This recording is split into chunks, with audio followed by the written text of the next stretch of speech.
1971-এর পরে বাংলাদেশে আসলে কার্যকর সুষ্ঠু কোনো নির্বাচন হয় নাই। নির্বাচন ব্যবস্থাকে ধ্বংস করা হয়েছে। কোন সরকারি ভালো একটা নির্বাচন হোক, ফ্রি ফেয়ার ক্রেডিবল একটা ফলপ্রসূ নির্বাচন হোক, এটা কোন সরকারই চায় না।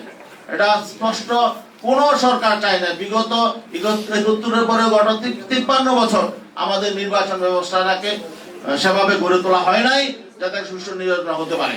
এখন আমাদের যে ক্রাইসিসটা, সেটা হলো আমাদের জাতীয় নিরাপত্তা নিয়ে আমাদের ক্রাইসিস আছে।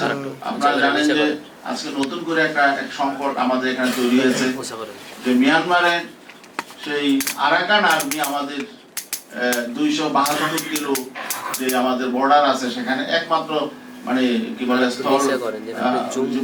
সারা যে এলাকায় বর্ডার, সেখানে 272 কিলো বর্ডারে আরাকান আর্মি তারা সেটাকে নিয়ে নিয়েছে।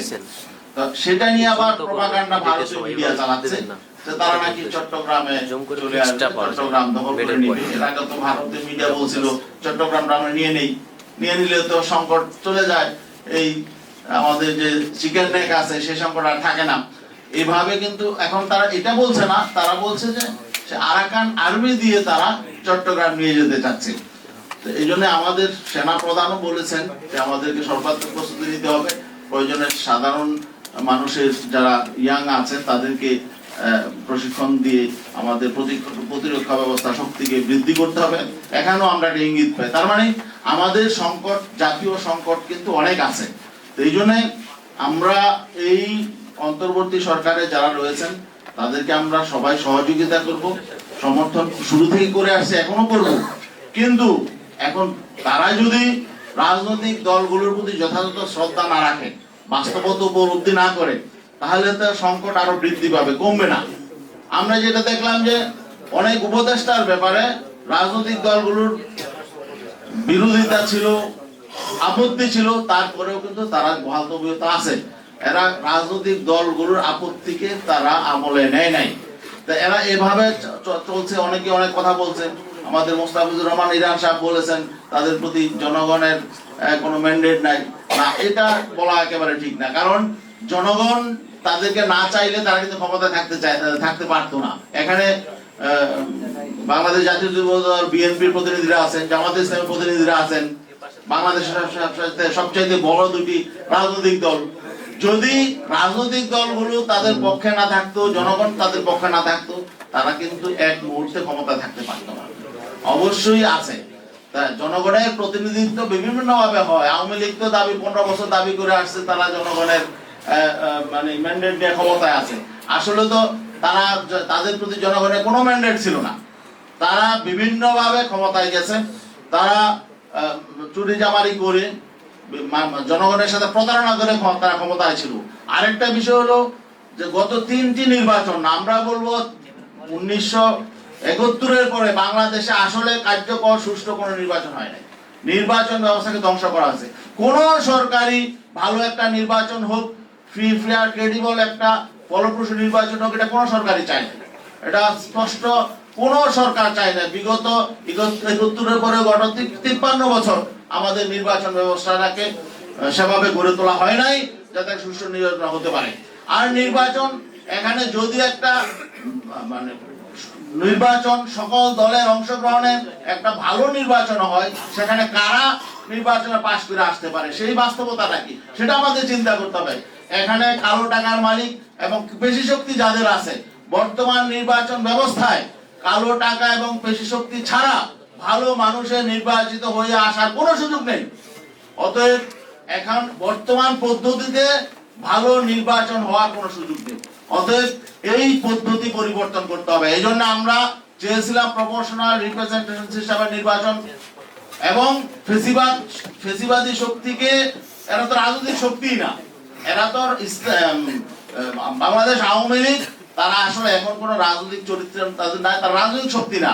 হ্যাঁ, তারা যদি, জনগণ যদি মনে করে তারা কোনো গণতান্ত্রিক রাজনৈতিক শক্তি, তখন তারা হয়তো নির্বাচনে আসতে পারে। কিন্তু বর্তমান প্রেক্ষাপটে তারা যে অন্যায় করেছে, অপকর্ম করেছে, গণহত্যা চালিয়েছে, এই জন্য তারা ক্ষমাও চায় নাই, অনুতপ্ত হয় নাই, এবং সেই জন্য তাদের কোনো অনুশোচনাও নাই।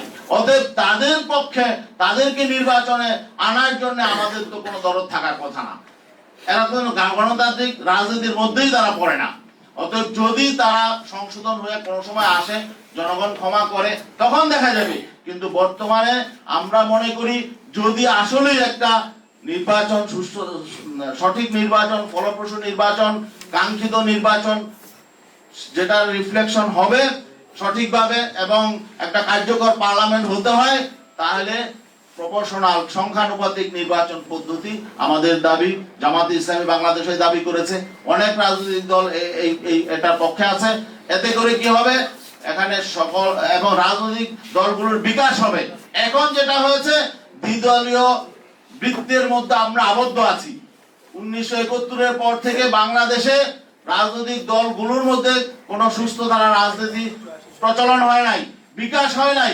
অতএব এখানে রাজনৈতিক দলগুলোর মধ্যে যাতে সুস্থ প্রতিযোগিতা হয় এবং সুস্থ ধারা রাজনীতি এখানে চলে এবং টেকসই এবং কি বলে এটাকে পার্লামেন্ট যাতে ফাংশন করতে পারে। কোন পার্লামেন্টই আসলে সেভাবে কার্যকর ছিল না। কার্যকরী পার্লামেন্ট গঠন করার জন্য এবং জনগণের ভোটে প্রত্যেকটা ভোটকে যথাযথ মূল্যায়নের জন্য এবং রাজনৈতিক দলগুলোর মধ্যে ঐক্য সংহতি প্রতিষ্ঠার জন্য রাজপথ থেকে আন্দোলনকে কমিয়ে এনে ডিবেটের জায়গা পার্লামেন্ট করার জন্য আমরা মনে করি সংস্কারের সবচেয়ে বড় জায়গা হলো এই নির্বাচন ব্যবস্থার সংস্কার। এই সংখ্যানুপাতিক এই প্রপোর্শনাল রিপ্রেজেন্টেশন সিস্টেমের নির্বাচন যদি হয়, তাহলে আমি মনে করি সংস্কারটা ফলপ্রসূ হবে। আরেকটা বিষয়, গতকালকে যে প্রধান উপদেষ্টা বলেছেন, যদি অল্প সংস্কার করে নির্বাচন দিতে হয়, অল্প সংস্কার আর বেশি সংস্কারের প্রশ্ন কেন? নতুন বাংলাদেশে যে সুযোগ এসেছে, সামনে কোনো দলীয় সরকারের অধীনে সংস্কার হবে। বিএনপির এখানে আলাল ভাই আছেন, আমরা বলতে পারি দলীয় সরকারের অধীনে কোন সংস্কার, কার্যকর সংস্কার হবে এটা জনগণ বিশ্বাস করে না। অতএব সংস্কারের সুযোগ সময় এটাই। ৭২-এর সংবিধান, এটা তো আসলে কোনো পার্লামেন্টে পাস হয় নাই।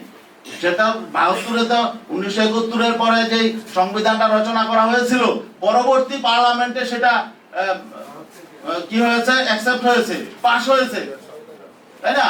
অতএব এখন যদি একটা সংবিধান সংস্কার হয়, পরবর্তী পার্লামেন্টে সেটা পাস হবে।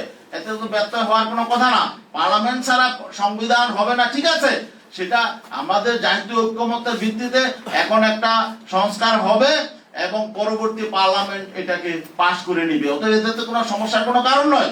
অতএব আমি মনে করি এখন সকল রাজনৈতিক দলগুলো যেই সংস্কারগুলো চাচ্ছে, জনগণের মধ্যে যে সংস্কারের দাবি আছে, প্রত্যাশা আছে, এখন ইন্টারিম গভর্নমেন্ট যে কমিশনগুলো করেছে, আরো আলাপ আলোচনার ভিত্তিতে সাংবিধানিক সংস্কারের একটা প্রস্তাবনা হবে, চূড়ান্ত হবে পার্লামেন্টে, চূড়ান্ত সেটা পার্লামেন্ট হবে। এতে কোনো আমার মনে হয় সমস্যার কোনো কারণ নাই।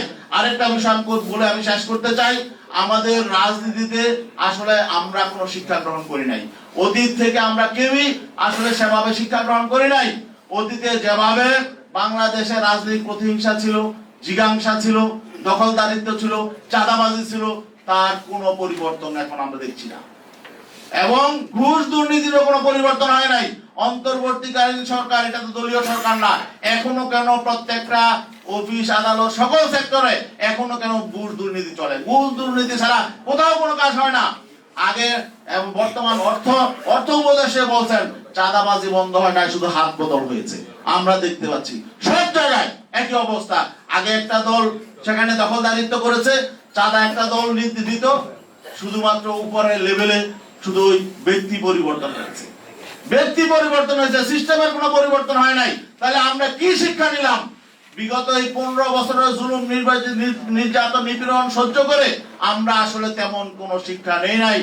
আমরা দেখছি বিএনপি নীতি নির্ধারণী মহল এক জাতীয় সিদ্ধান্ত নেয়, তৃণমূলে সেটা কোনো তোয়াক্কাই করে না। যে যেভাবে পারছে চাঁদাবাজি করছে, লুটতরাজ করছে, নিজেরা মারামারি করছে। তাহলে আমরা কি শিক্ষা নিলাম? এ থেকে এইভাবে যদি একটা চট করে একটা এই অবস্থায় যদি একটা নির্বাচন হয়ে যায়, কিছুই তো পরিবর্তন হলো না।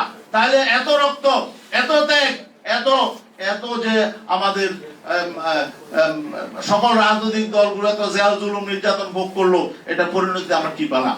অতএব আমাদের উপলব্ধি করতে হবে যেই রাজনৈতিক ব্যবস্থা এখন বিদ্যমান আছে, এই ব্যবস্থায় শুধু একটা নির্বাচন দিয়ে দিলে, ক্ষমতার হাত বদল হলে আসলে আমাদের কার্যকর কোনো, এখানে বাংলাদেশের জনগণের ভাগ্যের কোনো পরিবর্তন হবে বলে আমরা বিশ্বাস করি না। অতএব এখানে নির্বাচন ব্যবস্থার পরিবর্তন দরকার, রাজনৈতিক সংস্কৃতির পরিবর্তন দরকার। শুধু ক্ষমতার হাত বদল হলেই আমরা ফেসিবাদ মুক্ত বা স্বৈরাচার মুক্ত একটা ব্যবস্থা পেয়ে যাব, এটা কমপক্ষে আমরা বিশ্বাস করি না। সবাইকে ধন্যবাদ। আসসালামু আলাইকুম।